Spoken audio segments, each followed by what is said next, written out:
बीडच्या जिल्हा रुग्णालयामध्ये 2 दिवस उपचार झाल्यानंतर शनिवारी रात्री 8:30 वाजता वाल्मिक कराडची रवानगी जिल्हा कारागृहात करण्यात आली आहे। वाल्मिक कराडची तब्येत बिघडली होती, पोटात दुखत होतं, त्यानंतर त्याला रुग्णालयामध्ये दाखल करण्यात आलं। 2 दिवस त्याच्यावरती उपचार झाले आणि आता त्याला वाल्मिक कराडला आता त्याची जिल्हा कारागृहात रवानगी करण्यात आली। वाल्मिक कराडसह इतर 7 आरोपी बीडच्या जिल्हा कारागृहामध्ये आहेत, मात्र त्यांना वेगवेगळ्या ठिकाणी ठेवण्यात आलेलं आहे।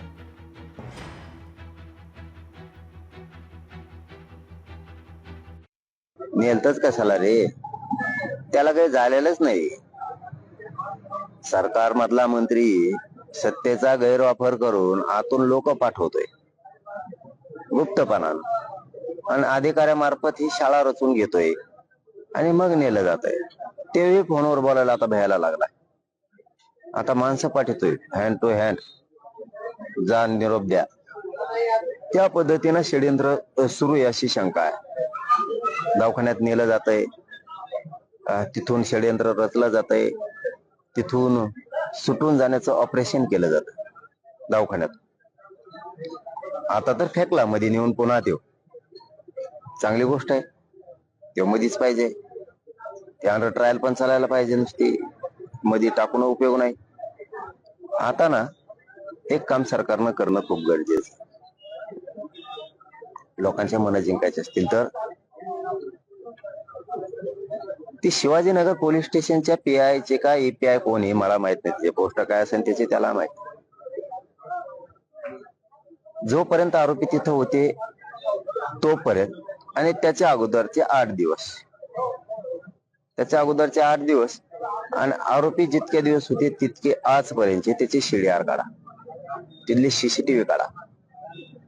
त्यो PI EPI दुसऱ्याच्या फोनवर बोलतो कधी पण, खालच्या कॉन्स्टेबलच्या गरीब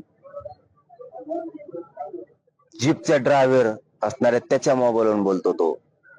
हे विशेष गृह मंत्रालयाला तपास यंत्रणेला सांगतो, SIT CID स्थानिक पोलीसचे, तो पाहुण्या रावळ्याच्या फोनवरून बोलतो, तो टपऱ्यावाल्याच्या आसपास जर तिथं कुठं टपऱ्या असतील तर त्या टपऱ्यावाल्यांच्या फोनवरून बोलतो। तो जो हॉटेलमध्ये चहा घ्यायला जातो जनरल कधी वर्षात 6 महिन्यात तिथं, तिथल्या तसल्यांच्या फोनवरून तो बोलतो। त्याला खोडीयात, त्याला खोडीयात। आणि त्याला दुसरी गोष्ट ते तर कराच, CCTV बंद कोणत्या काळात होती हे बघा, त्याला दोषी तो PI किंवा तो कोण EPI असेल तो शिवाजीनगर पोलीस स्टेशन, त्यांना जरा चौकशी लागेल। एक दुसरं गेवराई पोलीस स्टेशनचा PI का EPI त्यालाही घ्या, मी 15 दिवसापूर्वी सांगितलं होतं तिथं रगा गेल्यात, मग रगा गेल्यात आरोपी नेऊन देणारा आरोपी लवकर करा, यांनीच धनंजय देशमुखला धमकी दिलेली बरं का। तपास यंत्रणेला सांगतो, बीडच्या SP साहेबांना सांगतो आणि मुख्यमंत्र्यांना सांगतो, हाच आहे धनंजय देशमुखांना शिवाजीनगर पोलीस स्टेशन मध्ये फोन केलेला आणि शिवाजीनगर पोलीस स्टेशनचा PI का EPI कोण आहे त्यो, त्याच्या पोलीस स्टेशन मध्ये हा धनंजय देशमुखला धमकी देणारा तिथं काय करीत होता, तेव्हा आत कस काय गेला आणि त्या PI कस काय जाऊ दिलं, याच PI ने ते रोहित नावाचा कोण आहे त्याला गाडीत कस काय बसवलं, खाली कस काय घेतलं, हे किचकट आहे खूप आता। हो, चॅलेंज आहे।